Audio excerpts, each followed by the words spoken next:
Let's do a few more questions here. I have one from Katie. Katie says, I know thinking deep is a thought or work process of younger adults, but how about addressing the older population? Retirees like myself have lots of time on their hands. And really, after you've worked so long in one profession, you don't know what to do with so much time.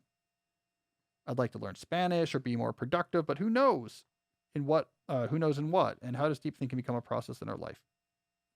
Well, Katie, earlier in this show, we did this question a few times, and what I would often come back to is for people who are later in life, who are retiring or have retired, the deep life bucket method becomes very important.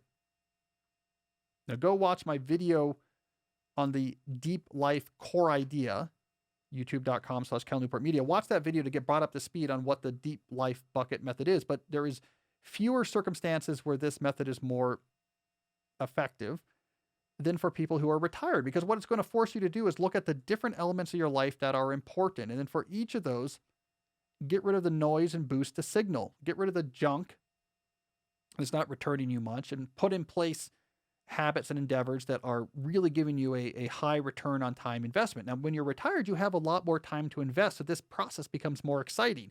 But the bucket method, where you're breaking up your life into these different parts, prevents you from having capture in just one element of your life or from getting too lost in minutia. It gives you some structure to this whole process. So I think it's one of the exciting things about retirement is you can re-engineer your life in this systematic way, and you have so much more levers to pull and knobs to turn than, say, someone who is up to their ears midlife at a peak of their career trajectory, which is eating up all their time, and every minute that remains is wrangling kids. I mean, you now have the promised land, Katie, which is some room to actually do some cool things with your life. So go listen to that, watch that video. I'd say not listen, but watch that video on the deep life.